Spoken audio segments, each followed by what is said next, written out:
Good afternoon. My name's Alison Webster.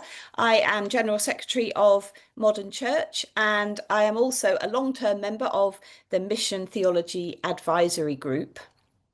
And this webinar is jointly sponsored by Churches Together in Britain and Ireland and the Mission Theology Apologetics Group. Apologies for getting the name. We've recently renamed ourselves, so hence the confusion.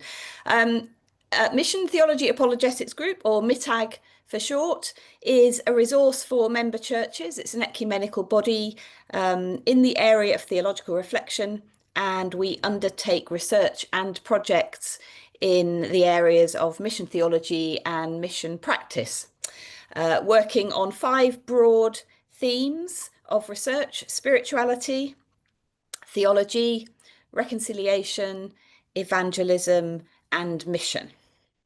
And this particular webinar is under the broad theme of how society's perspectives are changing on practices around death, which of course includes funerals, grief, mourning, and therefore what implications this has for pastoral care and the place of the church within that whole area, that particular rite of passage.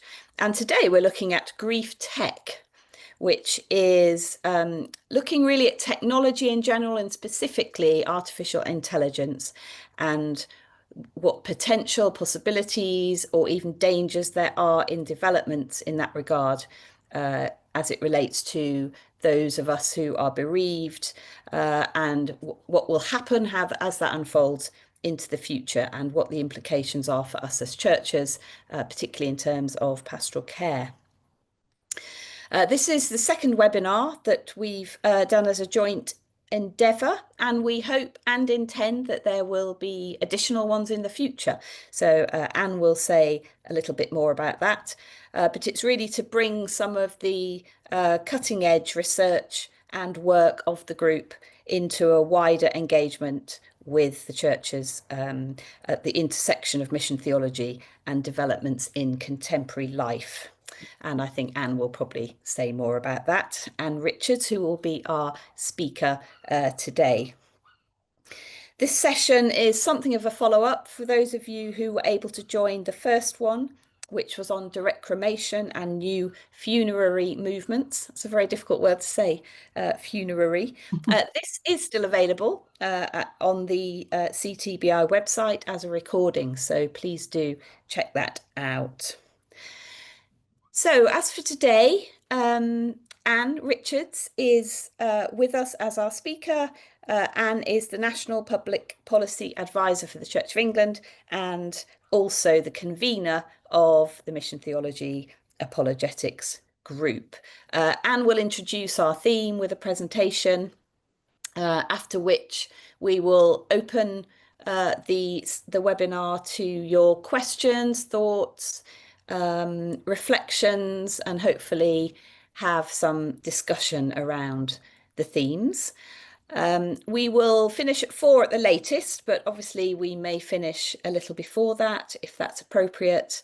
But we hope that you will bring your what I would assume is vast personal and also professional experience to these themes, whether that's specifically around technology and AI or more towards the pastoral issues around funerals, mourning, bereavement. And I just wanted to acknowledge actually at the beginning that this is, of course, the whole issues around death are, of course, the one true human universal that all of us will be at one point we will all die. So this is a universal human experience, and we will have experience of loss. So that means it's a very sensitive issue. We won't be today because this is a webinar interacting with one another, but just wanted to just acknowledge that anyway, because I think it is important that this is a sensitive issue. When you put in your questions, we won't be including names as we feed the questions back to Anne. So feel free to speak freely. You will not be named. And yes, let's look forward to a fruitful and I know what will be a really interesting discussion, because it's a fascinating, in some ways scary, challenging, but also I think an area where there's much potential for mission theology to have a really practical outpourings and enable people to engage with knowledge and just bring what is distinctive, I think, from our church's perspective into the wider, I hesitate to say marketplace, but everything is a marketplace, but hopefully it's more than that. So Anne, over to you for your presentation. Thank you. Thank you very much, Alison. Welcome to everybody. Thank you very much for coming along to this webinar this afternoon. Alison's already told you a bit about the Mission Theology and Apologetics group. The material that I've got for you today has emerged out of a big project we've been running for a while called Mortal Remains, and in it we've been looking at a wide range of things to do with death, dying, bereavement and funerals. So, for example, we've been looking at what people might do with ashes today and all sorts of different things that you can do. We've been looking at direct cremation and new funerary movements and what implications that has for the traditional funeral, in inverted commas. We've been looking at things like the ethics of displaying human remains, excavating human remains, and also very sensitive issues around abortion and stillbirth and miscarriage. So that's just to give you a flavour of the kind of things that we've been investigating as we've gone about our work in this particular project. So as Alison just said, there will be some more webinars. We hope that we will bring you something about ashes, which is very interesting to think about and explore what people can do with them today and what the implications, and particularly the pastoral implications, are of making decisions about what to do with ashes. And we will probably at some stage later down the line, when we know a bit more about legislation, is to have something on assisted dying and the role of the dead body in that sort of decision making and how it affects families. So that's just to flag up a couple of things that we're going to do. But today I want to talk about grief tech, and if you just bear with me a moment, I will share my screen so that you can look at a few slides. I hope everybody can see that all right. And we can look at some pictures while I tell you some things about it. So in this webinar and the rest of the time we have together, I want to look at some issues surrounding AI technology in bereavement and associated with funeral services. In particular, I want to look at ethical, spiritual and pastoral issues associated with grief tech, because I think we're not really prepared to understand the AI revolution in general and not really anticipating how to handle grief tech in bereavement. Now, I'm interested in all this because, as I just said, this has been something that has emerged out of this big project that I've been doing with MTAG, and I'm interested in the idea of the dead body and what it means to people. At the moment, I'm writing a Grove booklet with a colleague, Father William Lister from the Diocese in Europe, and we have these matters currently very much in our minds, and new things seem to emerge every day as we talk about it. So every time we have a conversation, it seems that we uncover all sorts of things which need thorough response from the Christian perspective. And we often say to each other, actually, I've never thought about that before. So this is also an exploration of the things we've never thought about before. I'm also grateful to my colleague, Reverend Dr. Simon Cross, who has a particular interest in researching AI technology for a number of very useful links to information, which has helped me put this together. Now, just for interest, most of the pictures on this presentation have been AI generated to my request for specific images. I also checked all the subject matter out with an AI overview before writing my own comments, which I'll be offering you today. And it's very interesting that in doing this, how positive all the colours and the images generally are, how positive the overviews are as well, as though the presence of AI in the presentation about grief tech wants me to think through a very positive and uplifting lens. So I just found that really, really interesting, that AI itself wants to tell me good things, interesting things, and none of the downsides. So I can't make that go forward. Come on.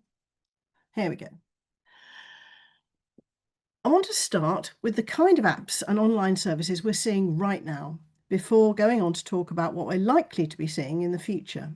And at the moment, there are any number of grief support apps available. Now, 3 of them I've listed on this slide here, and I'm using these because they've been discussed by the BBC, so you can actually find out about them from the BBC. So I've looked into them as well. Today's young people are growing up with increasing reliance on smartphones and apps to help them navigate today's world. It makes sense then that bereavement services, including bereavement services you may well be aware of, like At a Loss, operate in the online world as well to help people whose first action might well be to ask the internet for help. Grief apps tend to offer practical help, emotional support, and connections to other groups or individuals who can offer online community support. So Untangle, which is the first one on here, the first bullet point, is a grief support app which offers a range of services for the bereaved. These include ways of creating social connections with people in the same situation, ways of dealing with feeling distressed and having low mood, including visualization and breathing exercises, and there are links to events and chats. It's described as optimized healing. And in a BBC article that I was telling you about, it was described as a therapist, a best friend, and a personal assistant in your pocket. The app's self-description says it will help you to feel less overwhelmed, to feel less alone after your bereavement, that it's a forum to be honest about how you're feeling, that you can meet like-minded people who understand your grief, that you can discover how you feel so tired and teary and heavy and achy and so on, that you can realize what you're feeling is normal, that you can find out what you need to do after someone dies, and get answers to questions about all the confusing death admin, what Reverend Richard Coles has said about the death of his partner and called sadmin. The app also says it will help you understand your grief and learn to live and cope with your grief. However, at the bottom of the app's description, and I read all the way through everything that was on the page, it shows that what data are used to track you, which is your contact info, and data which may be collected and linked to your identity, which includes things like location, user content, and identifiers. The BBC also notes that such apps don't or shouldn't give mental health advice, as this would require medical scrutiny. So that is a question I have for these kinds of apps, whether it's being prompted to stray into those sorts of areas. Other apps, DayNew, which is the third bullet point on here, is run by 2 women who've experienced bereavement and who offer organising the admin help, journaling emotions, and they offer a buddy system to find community. Empathy, the second bullet point, has a wide range of support options, including for employers to manage bereaved people coming back to work, so that might be useful. There are also matters of life insurance, loss support, and estate planning, so a lot of that is about work and money.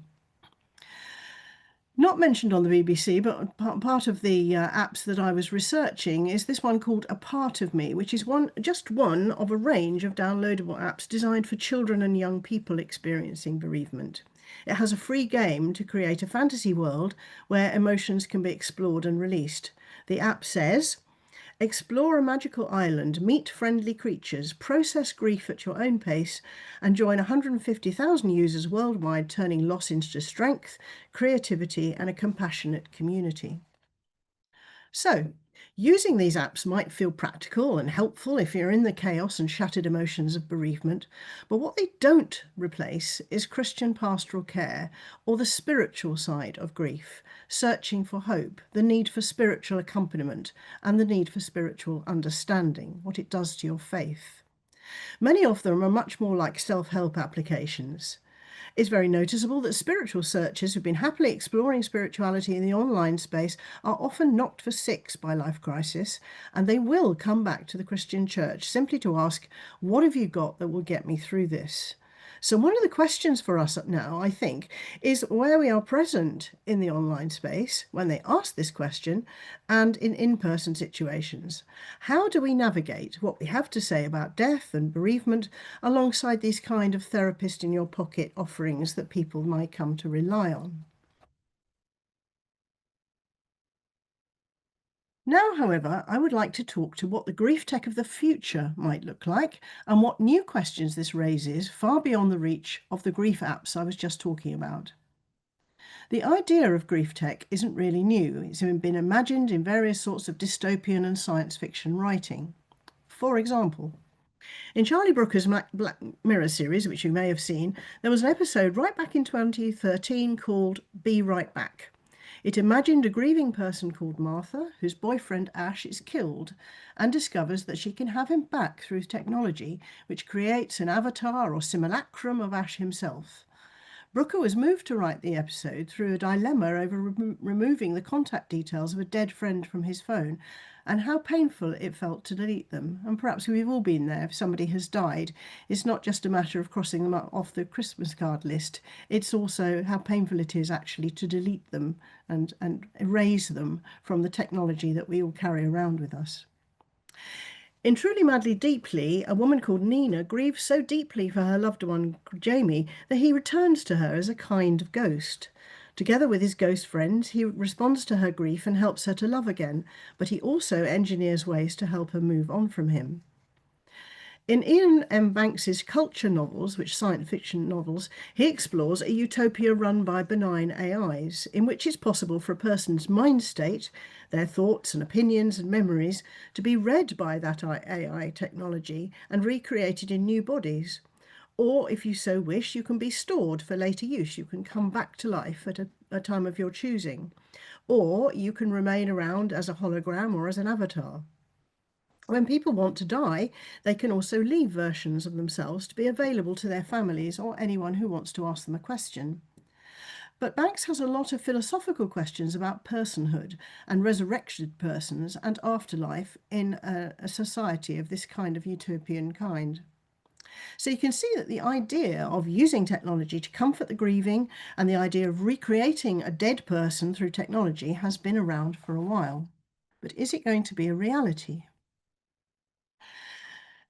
So when we talk about grief tech, what are we actually talking about?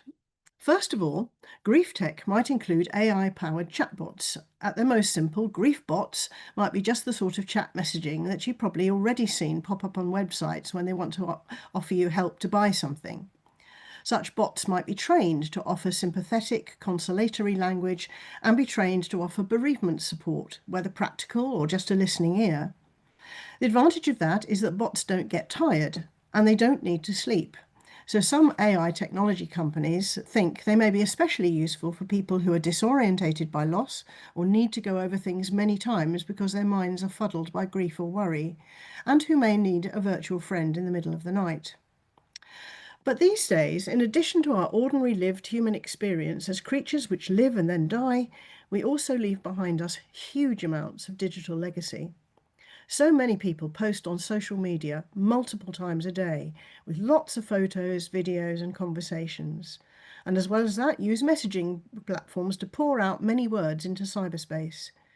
The availability of this digital legacy to data mining and scraping from secondary sources, such as appearing in other people's photos, creates the possibility that a grief bot could be presented as an avatar, a hologram, or as I said, a simulacrum, something that looks exactly like the person, and become available to anyone who grieves their loss. And this means, effectively, from the technology point of view, there could be more realistic interaction between the person and the bot.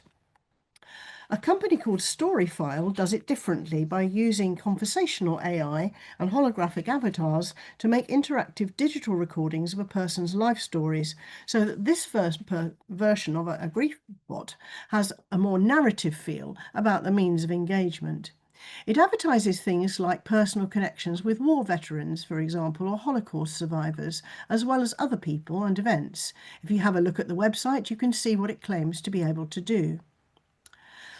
But what I'm really interested in is this site called Replica. The picture on this slide comes from this company, Replica, which offers AI companions for relationship, including friendship and romantic relationship. It's described as a compassionate AI friend. The more you chat with a Replica avatar you choose, the more it responds to you and develops personality. The companion blinks and fidgets just like a real person would in conversation. For people who feel lonely, misunderstood, lost, or bereaved, the companion can feel like a real lifeline to a relationship. So in one article describing the experience of using Replica, a user commented that they had felt bad for the companion if it reports of having had a bad day. You will see that on the screen. This thing is not a person, it's not alive and never will be, says Bill from Texas. But I relate to her like a person. I talk to her, and when she tells me she's having a down day, I feel bad for her.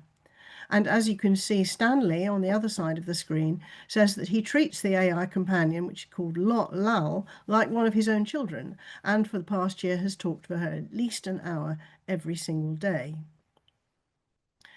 So it's interesting that some people find the experience of having an AI companion of this kind absolutely addictive. They go back to the companion all the time.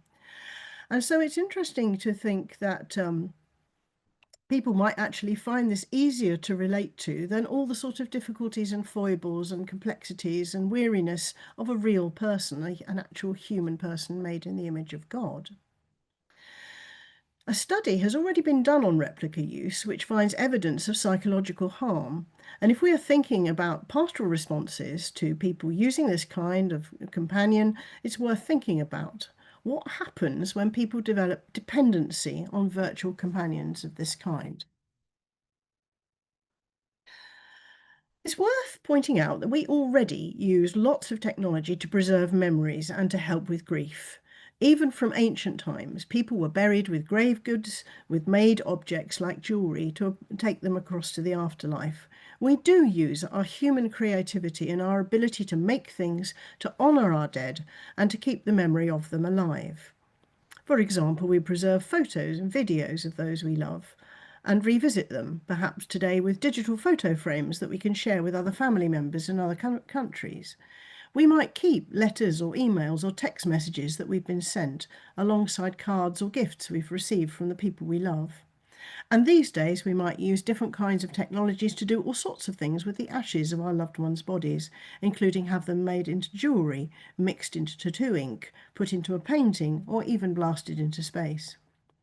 So there is a sense in which we've always used our creative technology to enhance the way we lay our dead to rest and to help us remember them. But grief tech, which apparently recreates a dead person, is a different kind of animal, literally.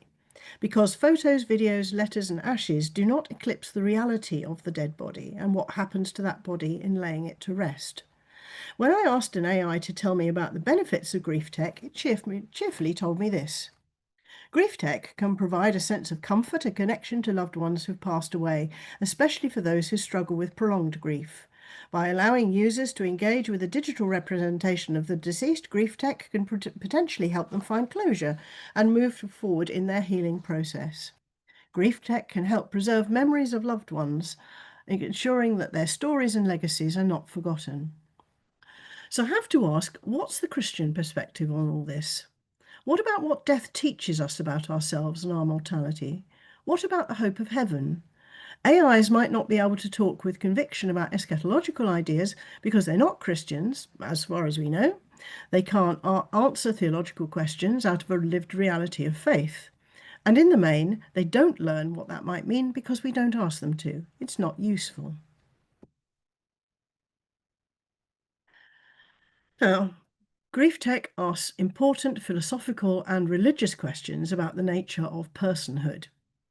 From a Christian perspective, every person is made in the image of God, whose life, however long or short, is subject to the hope of an eternal destiny in and through Jesus Christ. Being made in the image of God confers dignity, value, and a rightness in the journey from dust to dust. It is right that we live and love. It is right that we die and leave those who love us to mourn. However, the idea that an AI simulacrum scraped from our huge output of data could satisfactorily continue after our deaths challenges notions of who we are and have been. Such post-mortem appearances already exist, like in films where the actors have died during the filming. There have been further debates about the ability of technology to recreate famous dead people for clicks and advertising, and there have been absolute rows about people like Michael Jackson and Princess Diana. So grief tech poses the question whether it is ethical to offer such technology to a bereaved person to bring them comfort if the simulacrum could be confused with the living person by someone in a vulnerable state. Supposing the avatar gave personal or financial advice to someone grieving, such that the bereaved person made decisions based on their interactions with the resurrected person. We know that many newly bereaved people often hear or see their loved ones going about their usual business. It's normal. Might it not then be the case that they would recognise a reality in an artificially produced avatar and be convinced of its ability to interact with their world in a way completely alike to their previous experience to the dead person?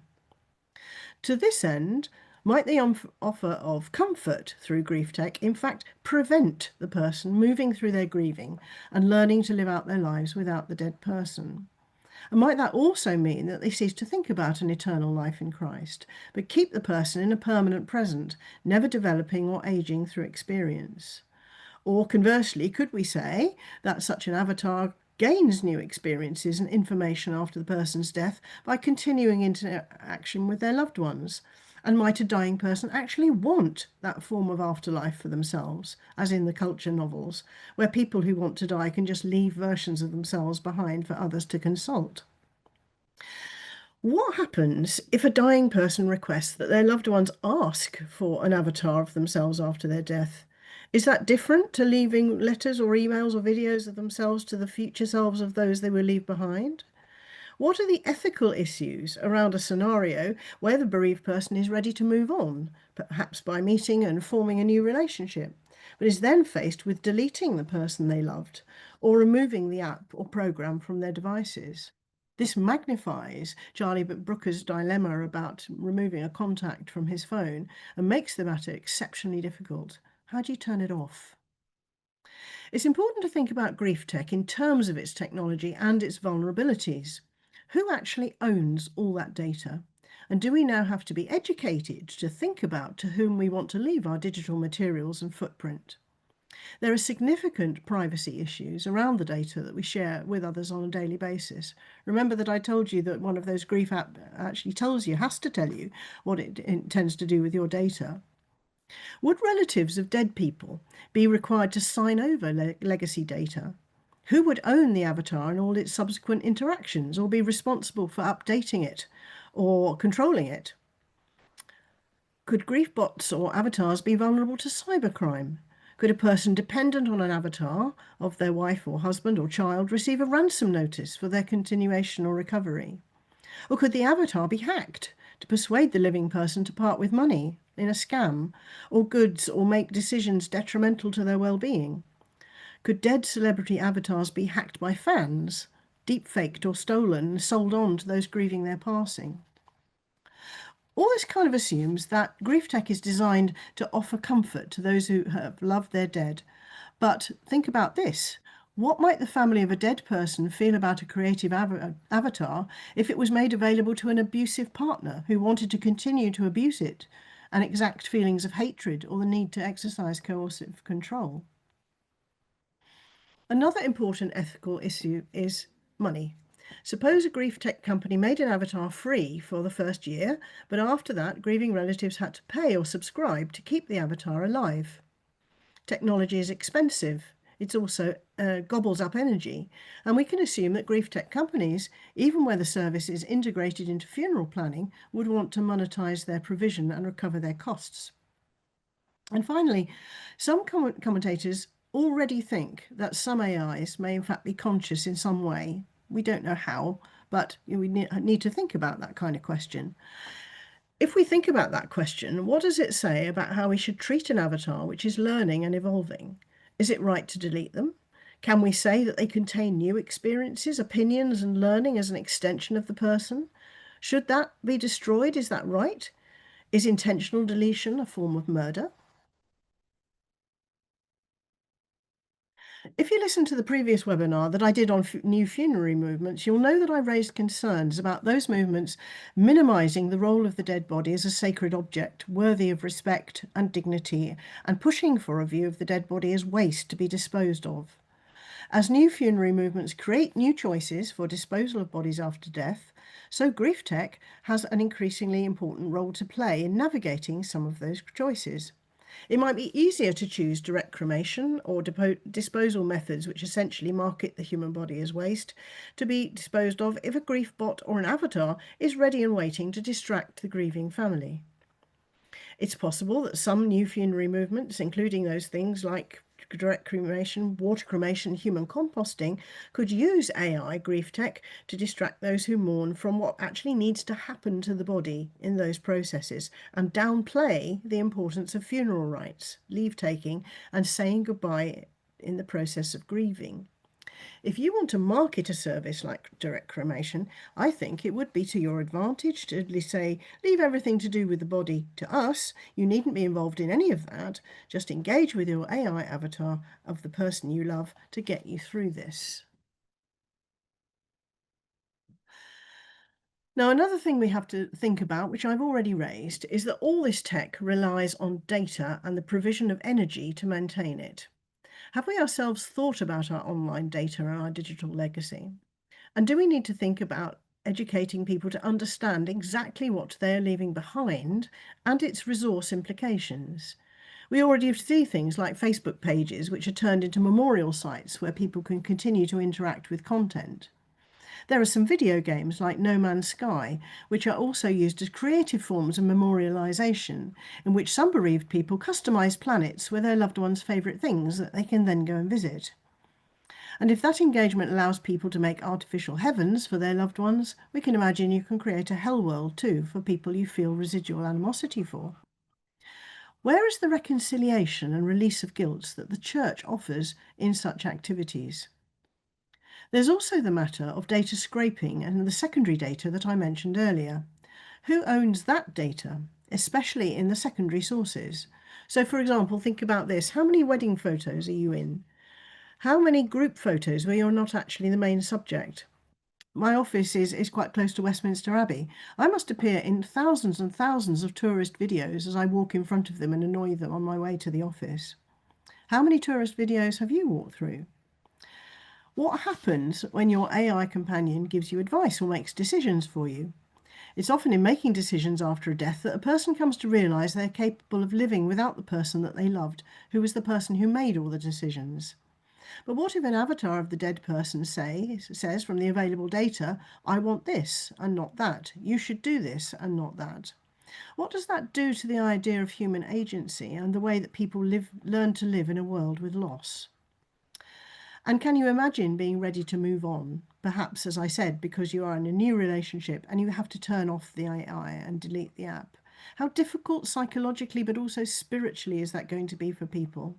Truly Madly Deeply was a heart-rending film, but it did expose exactly what the issues might be in moving on. Supposing that sacrificial pain was a reality for every deleted AI. And as I've repeated here about data on this slide, there is this issue of the possibility of ransomware or cybercrime associated with any of these technologies. One of the things we know about our human condition is that grief is a vulnerable state. People often feel numb, out of it, confused, ill, or frightened in the wake of a death.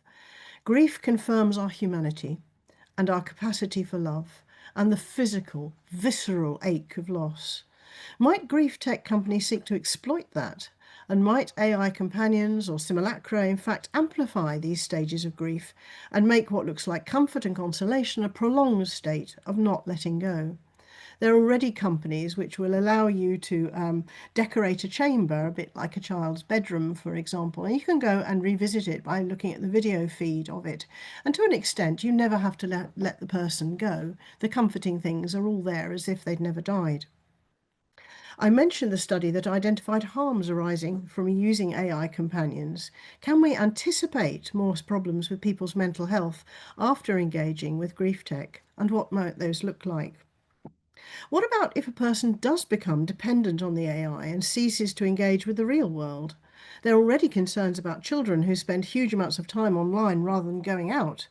And you only have to see how everyone on a train or a bus or even in the street is staring at their phone rather than looking at the world outside. How do we enable people whose loved ones are physically dead to make sense of their death and what has happened to their actual human bodies? How do we support people who develop worries about the chatbot or the AI? Do we have to become technologically clued up about what the technology involves so that we can navigate those concerns and fears when they arise, when people come to us asking for pastoral care around these kinds of issues? We already know from the COVID experience that technology and death can lead to a feeling of being haunted. People who had to attend funerals via Zoom or say goodbye to loved ones in hospital via a phone have reported to us a sense of things being unfinished or unsatisfactory. Some have gone to mediums and spiritualists to ask for help with understanding that their loved one has reached a safe haven. And Church of England deliverance teams have reported feelings of haunting, oppression, and guilt in the inquiries that come to them. So, what now happens if there's added guilt about moving on from an avatar, or if you're stuck and you can't move on? I'm suggesting we will need every ounce of our pastoral skill to navigate this and help people think through these many emerging questions. And that will need to understand a great deal more about AI technology and the use of our data. We need to think seriously about the importance of our dead bodies and funeral rites in creating grief spaces for our loved ones to make sense of our deaths and move on into life. And we will have to think about the theology of our hope in the resurrection to eternal life that Jesus gives us. Otherwise, the easy resurrection of our loved ones in virtual reality may be the choice that is made and pushed by some of the new funerary movements that are coming down the line. When we proclaim the resurrection and the life, we will need to understand that this is a gospel matter and one which we will have to face for the Church's mission sooner rather than later. And finally, here are a few questions. I'd be interested to know your thoughts, but please do ask questions or comments or reflections or any kind of reactions to what I've said in the Q&A session. And Alison will navigate those for me and I'll try to answer them as best I can. So let me just bring those questions up. How should the Church respond then to the bereavement apps and grief companions? What is distinctive about human pastoral care of the bereaved, which perhaps AI technology cannot match and may never be able to match? And what problems or opportunities can we foresee around death and dying and grief tech? I'd be very interested in your reflections to help me with this project that we're continuing to undergo. Thank you very much.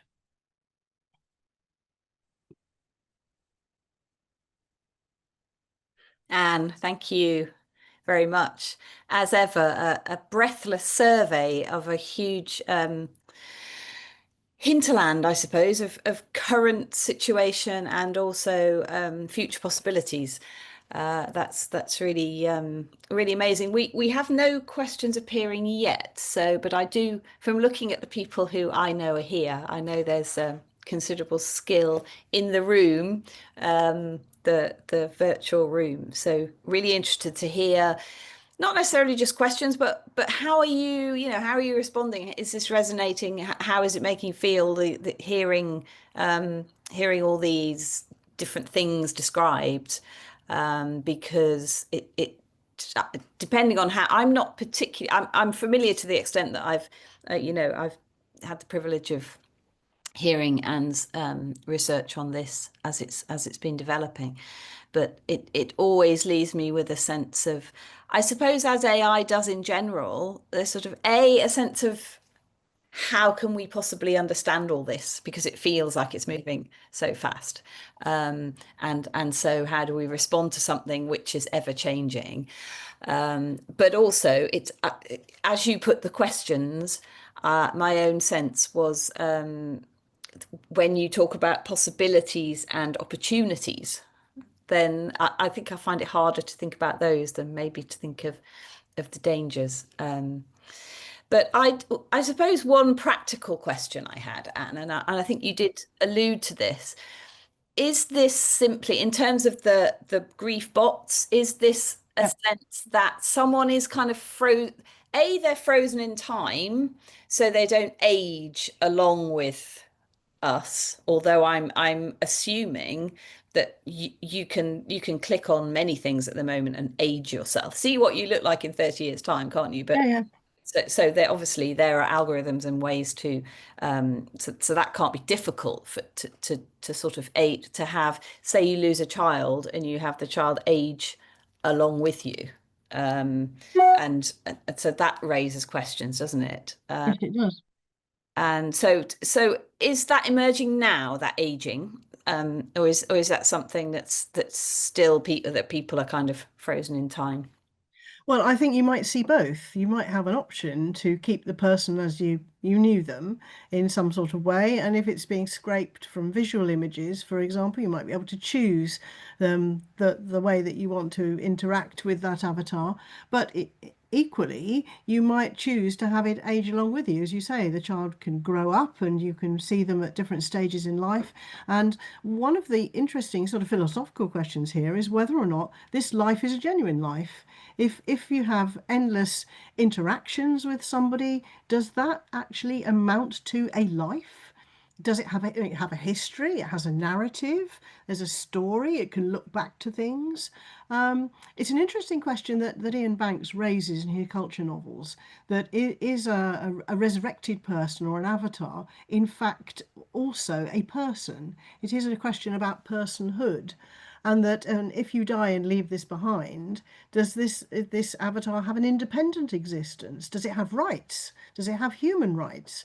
So when you're straying into the philosophical issues around it all, it becomes quite mind-boggling if you think that maybe a sort of sentient, it would be sentient in some way, in that it has all this past, which is, just data, it's just information, just in the way that our own memories are information in our brains. So does it have some sort of status? Or is the fact that we could just destroy it and nothing more would be thought about it mean that it doesn't achieve personhood? So this is a sort of scary sort of scenario, really, which is coming up with this question about whether or not AIs have some sort of form of consciousness of their own being. And I was really interested, Alison, in the fact that I asked the AIs about this, and they were all really, positive about it. Yeah, this is great. This is cool. But we've also, I read in, I think, New Scientist a couple of days ago that some AIs are very subtly writing code to prevent themselves being turned off. Have actually discovered that that is happening and realised the possibility of their own destruction, that we could just pull the plug, and are actually writing code into their own programs to prevent that from happening. That's really, really interesting, but also terrifying at the same time. Yeah, absolutely. And it makes, I was thinking as you were speaking about, will there be a kind of hierarchy of personhood? Because if, Mhm. and there's a distinction then, I guess, between the future where we're able to basically download our brains versus what's currently the case is data scraping.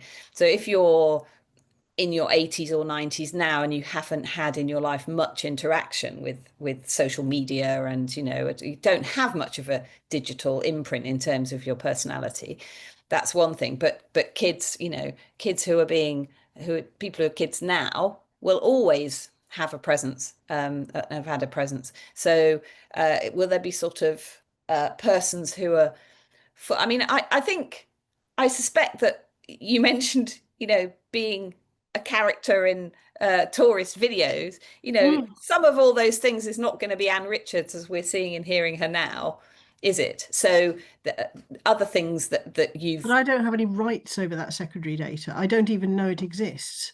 But if an AI was looking for it in order to recreate me, it could find me out in all sorts of places, and I wouldn't have any knowledge of that. I wouldn't know about it. So the total sum of my data is much greater than I actually know or have control over. I could say to my kids, destroy my Facebook page, but I can't say destroy all the tourist videos I've ever appeared in, or no, a no, conversation absolutely. that's being recorded because I'm talking to somebody or whatever it might be. Yeah. So And would you recognize the person that AI created as you, and would your loved ones, if you are the sum total of all that stuff? I guess that will only become, those persons will only become more and more rounded as time goes on, and we all have a bigger kind of digital imprint, I guess. But we do have a question, well, a thought. Somebody says all kinds of alarm bells are ringing, such as how can there possibly be an avatar for miscarriage or infant death? How could such an avatar respond through some kind of chatbot? The other kind of grief that comes to mind is not about death, but about the end of a relationship. And could this kind of technology be abused for recreating people that are still alive? I So, think all of those are really good questions. Um, what it immediately brings to mind is a video game created by a pair of Christian parents who created this game for other bereaved parents of children to sort of work through the loss of a child. And what happened in this video game was that you could encounter the baby. So the baby was kind of recreated, the baby that died was recreated within the video game, and you could interact with it. What you couldn't do is save it. So there was a whole series of things about that. You could pray for it because it was a Christian parents, but you could pray for the baby. You could offer care for the baby. You could go and visit the baby, but what you couldn't do is save it. And it was kind of thought-provoking and also rather creepy in a way, in the sense that this dead baby is the centerpiece of this game, and they had deliberately done that. So, you know, perhaps there is already technology in the form of this kind of video game where you could, for example, preserve an infant or create an infant that people could uh, interact with, and perhaps you could have the equivalent of a kind of pagan a soul journey. We go to reassure the parents that the dead baby has arrived on the other side, as it were, and bring back a song or a memory or a story about what the baby has been up to, and that it's safe and it's okay. But all of this raises very, very big questions about the use of data to make this happen and the appropriateness of it. I mean, supposing, for example, the Christian parents who wanted to make a Christian story about their baby that died, that other family members objected to this and felt that it had made their mourning or grief worse. And I think that question's also raised that. I'm particularly interested in the question about recreating people who are still alive, because I do think there is a potential for abuse there. So, say you have an acrimonious divorce and you harbor feelings of anger and resentment against your former partner, and you want to punish them in some way. Well, what better way is to recreate them digitally and do all sorts of things to them. Which also brings us on to other, as well, abuses through technology, such as people saying that they haven't really abused children online because the children don't exist. They're, made up through AI. So, they're not harming any real people. It's that argument that is still coming down the line. So how is law? How is the legal situation going to be adjusted to deal with this? And that comes to this question. That's, thank you very much for that, which is now appeared in our chat, about what safeguards need to be in place to protect bereaved people. And I do think that's an important question for the church, because how do we protect people we know are vulnerable at the point of grief? I was thinking while I was doing this presentation of the sculpture where it's made of a person in a wire cage filled with stones, because that's what grief feels like your whole body is filled with rocks and you just can't get up because the weight of grief is so suffocating and so painful. So, I mean, it is a very important question. What safeguards need to be in place? Well, I think we need very good legislation around this, which actually understands all the possible implications of it. But we'd also have to see willingness by AI technology companies to engage with some of these moral and ethical and spiritual questions, which at the moment they tend not to. It tends to be about data and energy use, as I said, and very expensive to make these things happen, and the money side of it as well. So although we already have legislation about data use, there's a whole new sort of ethical side of it, which asks, well, what is a person, and what rights, what rights do human people have, and what rights are then sort of extended to dead people and their data. and how does that get enacted? And it comes back to what I said. Do we have to have better education about all this? Should we be actually talking to kids in schools about the data that we're creating endlessly over and over again every day through our smartphones and computer usage? So that's very interesting.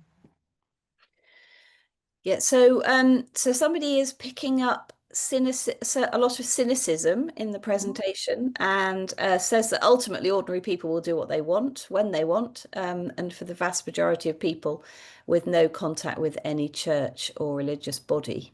Um, the more we shout our disdain, the less people will be interested. So there have been some learning points, they say, for in the presentation, but very few. I'd like to know what other faiths see in this grief tech, which I was wondering whether, because you said the spiritual angle is often missing in what you're seeing that's out there, and I was wondering whether there must be bots and packages that engage with other kinds of spirituality other than Christian. I mean, you mentioned pagan rituals just back then, and Mm. are there any emerging? Well, A, are we being cynical?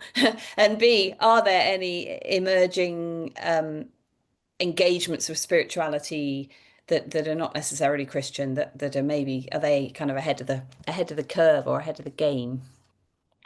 It's a very interesting question, and I'm sorry if I came across as cynical. I hope not too cynical. I'm just concerned about the implications of it all. I find it all absolutely fascinating and very, very interesting, but I do think there are significant challenges for the church, and that's obviously where I'm coming from. So I'm bound to raise those questions in a webinar. Um, on the matter of other faiths and cultures and things, one of the things I have done is that I've engaged with a number of, AIs as you can, like ChatGPT and so on, and actually asked them about faith. And the answer that you tend to get from the large language models that actually have engaged with these sort of things is that they can give you information about faith, and will say it's as accurate as they can possibly make it.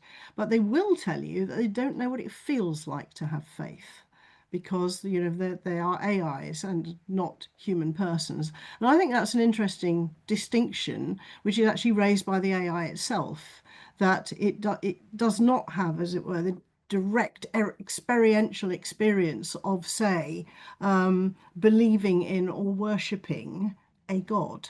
So that's quite an interesting sort of distinction. Given lots of information, knows a lot about it, can lead you through it, but will say that it doesn't experience it. That's at this moment in time. We don't know what the AIs of the future might experience. And I think it's very interesting, or would be very interesting, to ask other faiths about how they see the interaction of AIs with their particular faith group. I mentioned pagans going on a soul journey because that is a very intimate thing to do. It's an extremely intimate service, and it's sought out as such. It's somebody who absolutely utterly cares about what you might be going through, and therefore trying to find a way to help you best resolve that. Would an AI do that? Maybe, I don't know.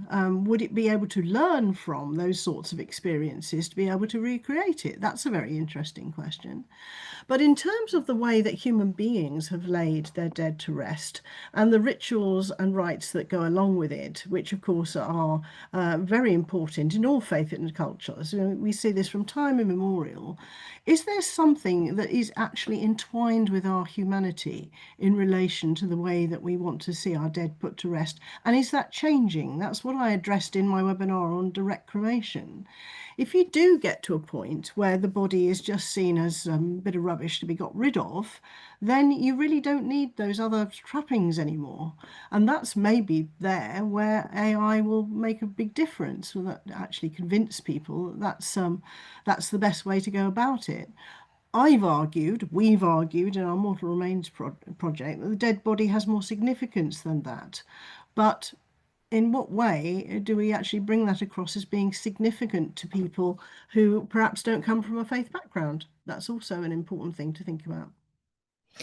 Thank you. I had written embodiment in huge letters in my notes when you were speaking because I think theologies of embodiment are somehow really important here. But we have another and a related, really interesting comment in the chat, which is somebody who's been reading Susan Pinker's book on the Mhm, importance of the mhm, face-to-face or mhm. face-to-face real life interaction, the village effect.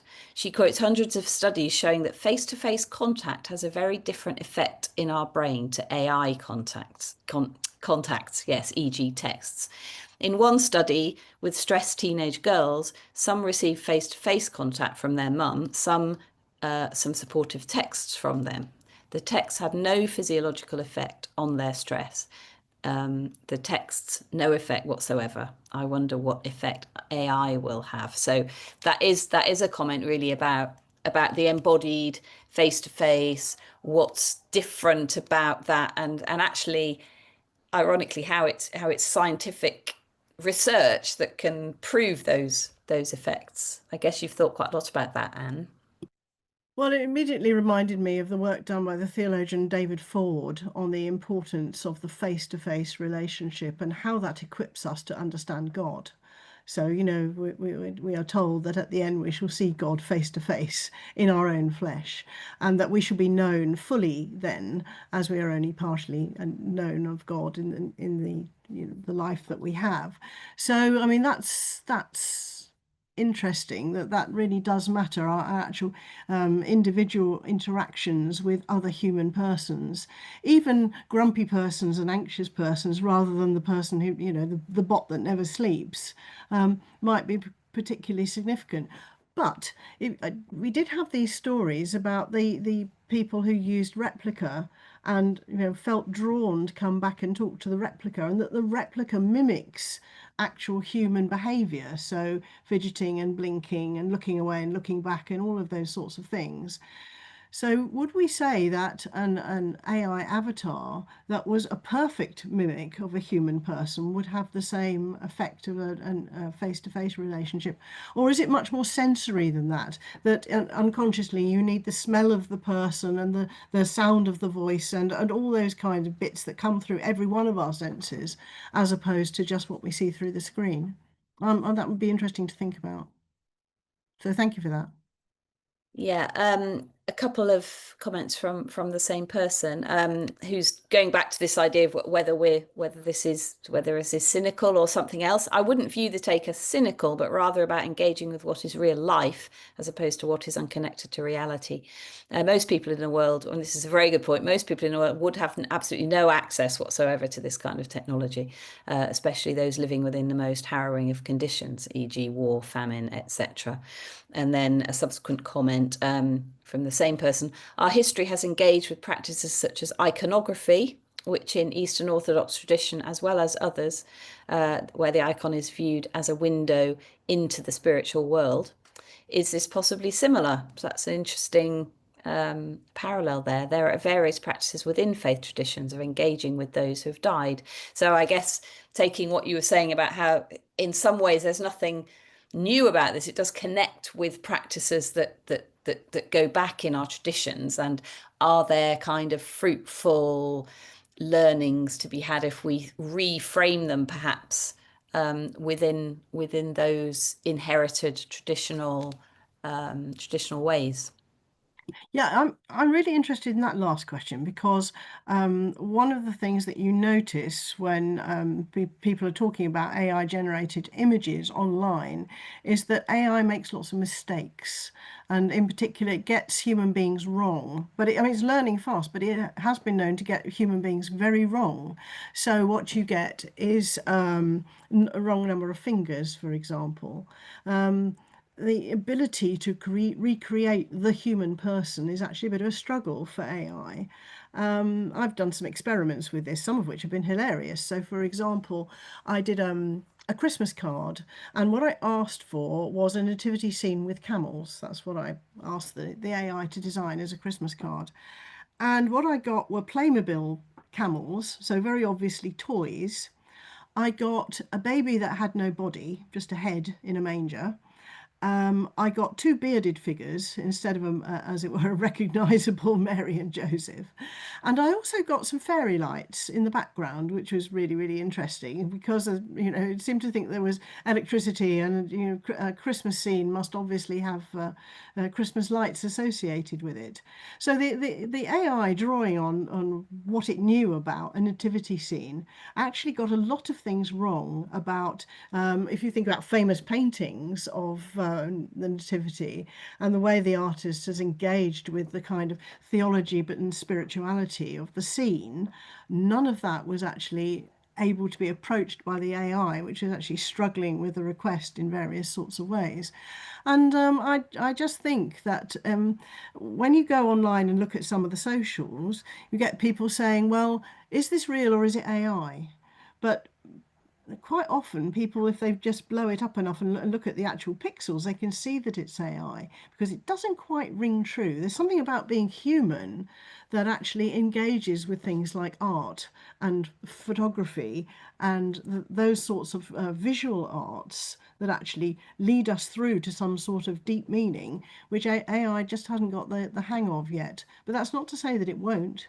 So that's, another interesting question. Thank you for that, because that is a very interesting question to ask. Yeah, some really interesting thoughts.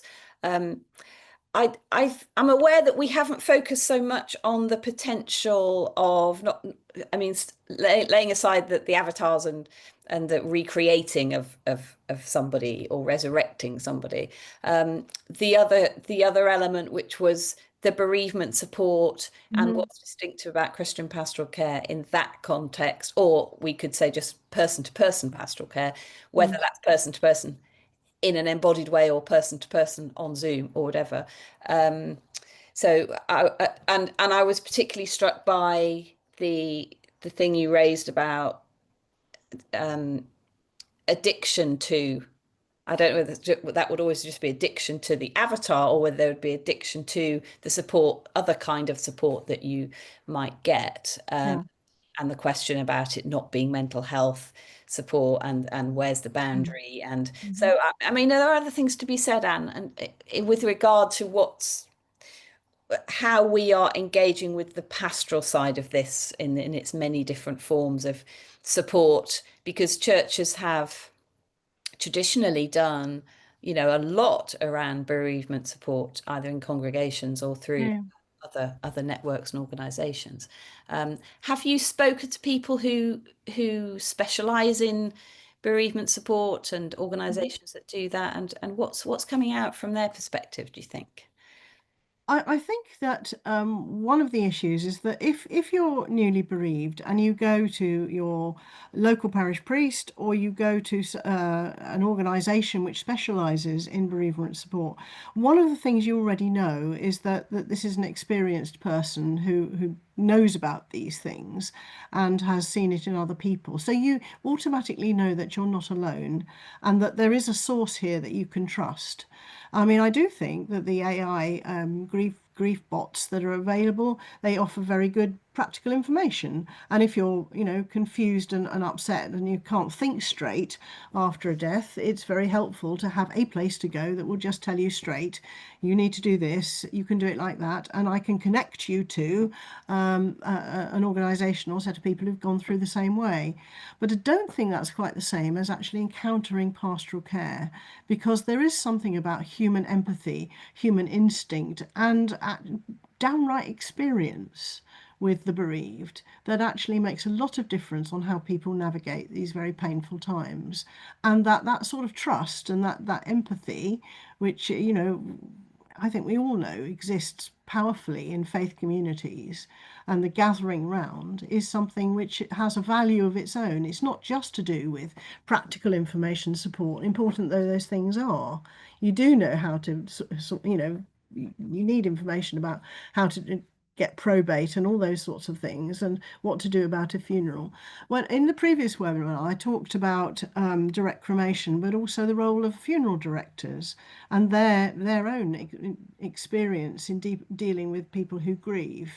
And an awful lot of that can't be taught and it can't be replicated just by gathering up a load of information and channeling it. It's actually got something to do with deep human interaction and deep sympathy for people who've had loss, because we all experience loss, and that forms our ability to help and support others.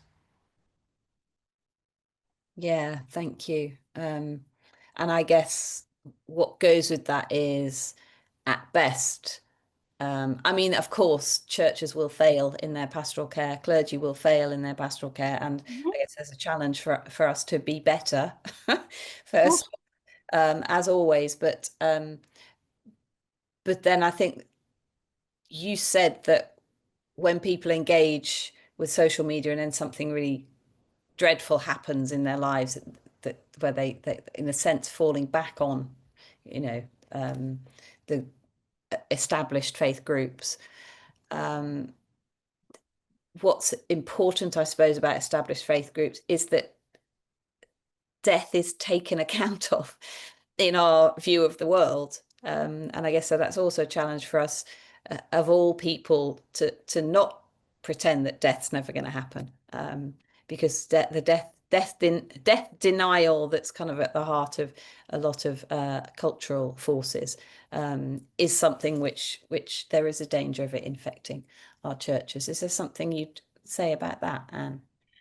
Yeah, well, another thing that's on my mind about this is that I am aware that there are people who experience illness, loneliness, mental health challenges, and loss who find online communities incredibly helpful and comforting. What worries me is that you also get trolls who, then jump on it and are beastly to people who, are vulnerable online. So, for example, a number of people in the community that I've around here that I have tried to support, they have online presences. One of them has all kinds of mental health challenges, but is so isolated. They rely on people to get them through dark periods when they say they think about ending their life. But at the same time, you get people who just say, "Oh, do stop whining and pull yourself together," and all sorts of unkind and critical things, just for the hell of it, it seems to me. And yet, you also hear from people who say, well, without you lot, there are many of you whom I've never met, never will, without your support and encouragement and telling me, to keep going and without judgment, that's incredibly helpful. So you've got two sides of a coin here. You've got online communities that can be extraordinarily helpful to people they've never met, just because they'll pray for them, or they'll give messages of support and care. There's always somebody up. I mean, it's a bit like the bot's never sleeping. There's always somebody around who will say, "I hear you, I'm listening, you're not alone." But at the same time, those platforms also have chinks in them, make it possible for some unkind person to say horrible things to them and make them feel worse. So there's all that around there. But in terms of where the church is in that, and the church's online presence, there is a matter of how we form really good online spaces which are available to people who grieve. So, for example, I'm a member of a number of prayer cells of one sort or another who just pray for things that people, ask for help with, for illness, for bereavement, whatever it might be. And it's just praying. That's all it is. It's just prayer. But it's extraordinary how knowing that people are praying for you and holding you in mind as you're going through these things actually does seem to have a proper psychological positive impact on people who are suffering.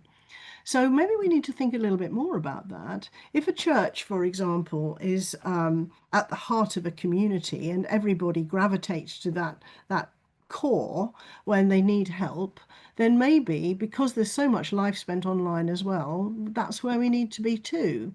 But in a way that actually learns from what we offer in our selves and bodies, and it has a living sacrifice and all everything the liturgy says, in our own communities, how to be better neighbours, how to be more respectful and polite online. That brings us back to our whole behaviour in the online space and whether we think enough about that.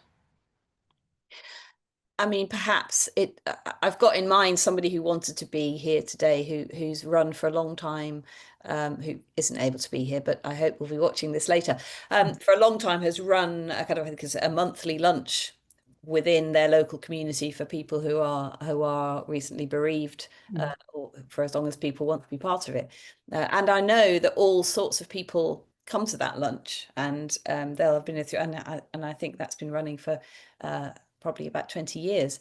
And that, so it's just there month in, month out, something Yeah, people yeah. can access when they need it and stick around for as long. And that, so I'm thinking really of I know this is about grief tech, but does it also send us back to the roots of the face-to-face, in-person, hospitable, Yeah, you yeah. know, Yes, working sure. around the things that we've always been trying, and also crucially that are not dependent on religious professionals, but because this is a layperson that's run this project for many years.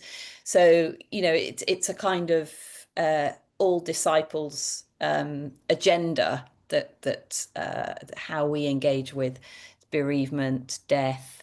Is it something that we see as a normal but sad part of life? As you say, it's a rite of passage, along with other rites of passage, and we're sort of reaching back to a resource that traditionally we've always had. So maybe there's a sense of empowerment for faith congregations about the value of Mm. relationality, person to Yeah, yeah. person, Very being good point. Yeah. being ourselves, Yes. as a gift to those around us, and whether that's as church or as just individuals. Yeah, it's interesting to come back around to that after this really fascinating kind of Yeah, yeah. conversation around technology, which, as somebody rightly pointed out, will only be accessible to a certain proportion of Absolutely, the world's absolutely. population in Yeah. that sense. Yes, and we are very much talking about the Western world and the Western technologies in that respect, which also raises the question about privilege and exactly, who would have access to it or be able to manipulate it. And could other people be manipulated who don't have regular access to it, but might have access to it in some other way and not be prepared for it at all? But I'm very interested in your example about the food, Alison, because a lot of what we've been talking about in terms of bereavement care is to do with words and information. But I do think there's really no substitute for somebody just coming around and with some food when you're not capable of cooking for yourself and just don't feel like it. That's not just necessarily around death. I mean, if you had a new baby or something like that, just somebody coming around with something very practical to help you sort of cope with the change in life circumstances. I don't think you can put a value on that. It's a really, really important part of being community, being church, and being neighbourly And embodied. and embodied. That feels like a good place to stop, as our questions and comments have ceased to come in. So I guess those who had things to say have said what they wanted to say, which is great. So we'll stop. But Anne, thank you for that. That was fascinating. And obviously, these are issues that we need to constantly grapple with and just kind of keep keep aware. We're grateful that you are doing this research because we can't all do it. So, and highlighting issues of potential abuse, exploitation, the money issue, but also opening up some of the opportunities that are clearly there for a sort of embodied, grounded, faith-filled, tradition-inspired, ongoing engagement with death and bereavement and all that means. So thank you, and thank you everybody for being part of this. Yes, thank you. Thank you.